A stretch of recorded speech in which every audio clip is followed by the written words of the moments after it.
नमस्ते प्रणाम साथियों, आपको हर हर महादेव, जय शिवलदेव। साथियों मैं भी बता देना चाहता हूं कि मैं सिंगर आर के राजा राजभर आप सभी को दिल से प्रणाम करता हूं। और साथियों मैं आपको वीडियो इसलिए नहीं दे पाया 2 साल तक कि मैं कितनी हैरानी परेशानी से गुजरा हूं, मैं अपना प्रकट किया हूं, लेकिन हमारे समाज के जो मसीहा लोग हैं इग्नोर कर दिए, नहीं समझे। लेकिन मैंने समाज के लिए बहुत ही काम किया हूं, बहुत मेहनत किया हूं। एक हमारे बगल में हमारे समाज का ही आता है, वो अपने 2-3 भाई हैं, आपस में सब झगड़ा झंझट सब किए, 3-5 किए, अपने परिवार को बहुत परेशान किया, बहुत प्रताड़ित किया। बगल में होने के नाते से उसके परिवार आते थे जाते थे, इस तरह के संबंध में हमारे पूरे परिवार को कोर्ट कचहरी के द्वारा लपेट दिया। पैसा बहुत खर्च किया था साथियों। उस समय हमारा पढ़ाई लिखाई का सब दौर चल रहा था, संगीत भी सीख रहे थे। हमारे पिताजी गर्रा माटी मजदूरी का काम करते थे। हमारा नॉर्मल सा परिवार है, हमारा परिवार थोड़ा सा लंबा था। हमारे पिता 4 भाई, इस तरह का 2007 में साथियों इस तरह से हमारे पूरे परिवार को कोर्ट के द्वारा मुकदमा किया, फर्जी मुकदमा 20-25 मुकदमा सब किया। और इस तरह से बहुत तबाही हुआ। पुलिस प्रशासन वाले लोग, वकील लोग मनगढ़ंत कहानियाँ बनाकर कानून को गुमराह कर एक सच्चे ईमानदार और स्वाभिमानी परिवार को ये लोग मुलजिम करार दिए और जेल जुर्माना सब किए। साथियों हमें भी जेल जाना पड़ा, हमारे पिताजी को भी जेल जाना पड़ा था। और मैंने उसी समय चेहरा देखे कि कोर्ट कचहरी पुलिस थाना में कौन लोग हैं, वहीं से हमें जातिवाद याद आया। इसलिए साथियों पढ़ाई लिखाई के दौर में ये सब हमारे दिल चक्कर में नहीं था कि ये सब जाति पाति ये सब नहीं होता। लेकिन वहाँ पे असली चेहरा देखे, जो शासन प्रशासन का जिम्मा उठाकर इन हरामखोरों ने किसी को भी फंसाने का या किसी को भी गहरा समंदर में डालने का एक काम करते हैं लोग। ये मैं अपने नज़र से देखा और हकीकत देखा। साथियों इस मैटर को खुलासा करने के लिए स्कूल जाने के बजाय मैं कोर्ट कचहरी पुलिस थाना यहाँ वहाँ गुहार लगाने लगा। 7-8 बार एसपी के पास गया था, 7-8 बार डीएम के पास गया था।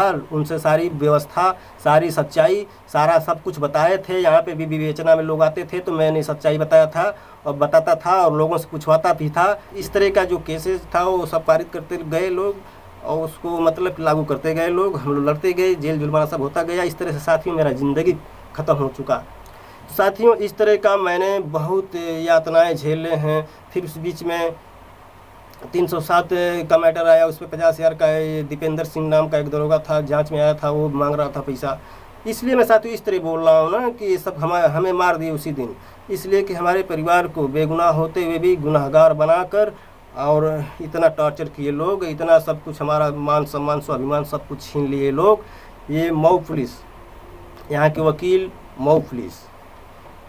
साथियों मैं बताने का जब ये कष्ट करता हूँ, बताने का जब मैं अपना सब कुछ ओपनिंग करता हूँ तो मेरा ज़बान ठहर जाती है। इस पल को मैंने देखा है, उस दर्द को मैंने झेला है, इसलिए कहने में थोड़ा हमारा ज़बान रुक सा जाती है। इसलिए मैं इस चीज़ को बयान नहीं कर पाता हूँ। बयान कर भी दिया हूँ कहीं कहीं तो लोग हमारे जो समाज के हैं, उच्च पदों पे हैं, पावर में हैं, पकड़ में हैं, लेकिन इस मैटर को देखते हुए भी इग्नोर कर दिए। जबकि मैं समाज के लिए भी बहुत काम किया हूँ। उस समय मैंने बहुत मेहनत करता था, कोर्ट कचहरी पुलिस थाना जाता था, फिर आकर वीडियो बनाता था, महाराज शिवलदेव जी का आरती करता था, संवाद बोलता था, तमाम महाराजाओं के विषय में संवाद बोलता था, इतिहास बनाता था। इसलिए साथियों कि मेरा जो बचपन में जो सिंगिंग का शौक़ था ना, तो ये हरामखोरों ने हमें पुलिस कोर्ट कचहरी थाना दिखा दिया, लड़वा दिया। इसलिए हमारा ये सब हंसी खुशी जो हमारा ये सब चीज़ था सब छीन लिए। तो मैंने इतिहास चुना। इतिहास के माध्यम से हम सोचे कि इतिहास बोलते रहेंगे तो हमारी आवाज़ नहीं दबेगी। लेकिन कुछ हालातें और परिस्थितियाँ ऐसी घेरी कि हमारे पिता भी 2023 में गुजर गए, बाबा भी, मैंने 3 मौतें इसी सदमे में हुए। मैं किस तरह से झेल कर साथियों जिंदा हूँ आपके सामने, यही बहुत बड़ा चीज़ है। मैं बताने का बहुत प्रयास किया लेकिन कोई समझने का प्रयत्न नहीं किया। मैं सच्चा हूँ, शाकाहारी भी हूँ, महादेव की भजन में, महादेव की भक्ति में लीन रहता हूँ, पर सच्चा हूँ। 307 का जब मुकदमा हमारे ऊपर दायर किया, हमारे पिताजी के ऊपर दायर किया, तो उसमें 18 दिन जेल तक गए थे और वहाँ से 13 साल लड़े। फिर जज ने बोला कि जब आप निर्दोष हो, तो हम तो कहते हैं कानून चलाने वालों से और न्यायपालिका से कि कानून बनाओ ऐसा भी कि कोई किसी को फर्जी तरीके से फंसा दे, उसकी ज़िंदगी बर्बाद कर दे, तो उसका हर्जाना खर्चाना कोर्ट दे। क्या नाटक लगा रखे हो तुम लोग। साथियों इस तरह से हमारी ज़िंदगी उजाड़ दिए। आज हम त्राही त्राही हुए हैं। ये पहले तो कॉलोनी बना, जिला बना, तो उसमें हमारा 7.5 बीघा निकाल कर एसपी डीएम का बंगला बना दिए लोग, ख्वाजा जहाँपुर मोहबारी में, मऊ जिला में। वहाँ से लिए लोग तो कुछ जैसे भी जिए खाए हम, हमारे पूर्वज, हमारे पिता, हम ऐसे करके जिए खाए। तब तक ये हमारे बगल में 3-5 का मैटर अपना हड़पने के चक्कर में हमारे परिवार को पूरा गुनहगार बना दिया, बेगुनाह होते हुए। तमाम पैसे के चलते पुलिस पैसा मांगेगी, वकील पैसा लेगी, मनगढ़ंत कहानी बनाकर जज को गुमराह करो, कोर्ट को गुमराह करो, किसी को निर्दोष को फंसा कर उसको जेल भेज दो। ये तुम लोगों के जी में काम है। अरे यार, कायदे से इस सिस्टम को चलाओ, नहीं तो छोड़कर हटो। साथियों, हमारे साथ बहुत बड़ा ही अन्याय हुआ है। मैंने बार बार बताने का कोशिश किया है, बार बार बताने का कोशिश किया है, लेकिन किसी ने ध्यान में नहीं दिया। समाज का कोई मसीहा नहीं दिखा। अब मैं मसीहा का नाम आया है ना, तो मैं अगली वीडियो में बताऊंगा किस तरह से किसका साथ दिया है और किसने हमें इग्नोर किया है। अब वीडियो तमाम हम दिए थे, इतिहास का, राजभर समाज का, अपना भी दिया था, लेकिन कोई समझा? अरे अन्य जात के लोग तो हमें परेशान प्रताड़ित करबे किए। पुलिस थाना, कोर्ट कचहरी थाना में कौन लोग हैं? हम तभी जान गए यार कि जातिवाद है। न तो पढ़ाई लिखाई के दौरान में हमारे अच्छे अच्छे मित्र थे, हमारे सभी कास्ट के मित्र थे। पुलिसिया सिस्टम में, कोर्ट कचहरी सिस्टम में हमें धकेला गया, हमारे परिवार को धकेला गया। मैंने जब वहाँ पे जाकर हूबहू चेहरा फेस टू फेस जब बातें किया, बातें सुना, तो मैं समझ गया कि ये लोग धंधा बनाए हैं।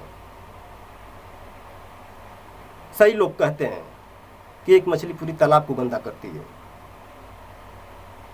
मेरे साथ बहुत अन्याय हुआ है। हमारे जिला के कोई भी वरिष्ठ अधिकारी, नेता, मंत्री, कोई भी अगर हमारी बात कोई सुन रहा है, वीडियो हमारा देख ले रहा है, भैया हमारे पर अमल करो कि मेरा क्या होगा, मेरे बाल बच्चों का क्या होगा। तमाशा बना कर रख दिए थे। सपा बसपा की सरकार, भगवान ना करें कि कभी ये जिंदगी में शासन में आवे।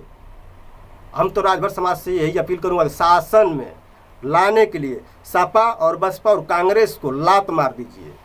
इस तरह से कितने न जाने कितने लोगों के घर उजाड़े होंगे सब, और बर्बाद किए होंगे, तबाह किए होंगे। हम तो एसपीडीएम के बगल क्या रहकर इतना मैं प्रताड़ित हो गया, तो पता न और लोग कहाँ कहाँ कितना कितना दूरी पर होंगे, या कैसे कैसे लोग उनके ऊपर जुर्म होता होगा, ये सब क्या जानते होंगे। हाँ, हम 100 मीटर की दूरी पे हैं, एसपी साहब हमारे 100 मीटर की दूरी पे हैं, डीएम साहब 200 मीटर की दूरी पे हैं। पूरा हमारे जमीन में कॉलोनी बसा है और हमें ही तबाह, हमें ही बर्बाद। सुधर जाओ। कोर्ट कानून, शासन प्रशासन चलाना है ना, तो सिस्टम को सही से चलाओ, ना तो छोड़कर भाग जाओ। साथियों, यही हमारा सपना था कि मैं सिंगिंग करूंगा, पढ़ लिख कर सिंगिंग करूंगा, या हम भी देश के लिए नाम करूंगा, काम करूंगा, कुछ अपने समाज के लिए नाम करूंगा। लेकिन ये हरामखोरों ने अभियुक्त बनाकर हमें जेल कराया। क्या किया।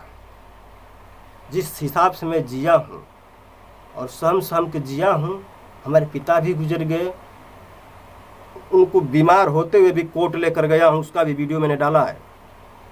वहाँ से कोर्ट से तारीख पर से उनको लाकर फिर हॉस्पिटल से दवा लेकर घर आते थे। पुलिस पूछती थी क्या रे यार कि ऐसा कैसा मामला, तो बताते थे साफ साफ। तो पुलिस वाले भी पुलिस को गाली देते थे, वही पुलिस वाले ही पुलिस वालों को गाली देते थे। बताओ, सालों को ऐसा नहीं करना चाहिए था। हम तो कहते हैं कि योगी बाबा इस वीडियो को देख लें तो पूरा फरचिट्टा कहानी जितना है ना हमारे साथ, जितना भी अमानवीय घटनाएं की हैं लोग ना शासन प्रशासन के द्वारा, कोर्ट को गुमराह कर सभी लोग सामने आ जाएंगे। आज हम किस तरह से जी रहे हैं हम ही जान रहे हैं। जय हिंद, वंदे मातरम, जय सुवलदेव, जय हिंद।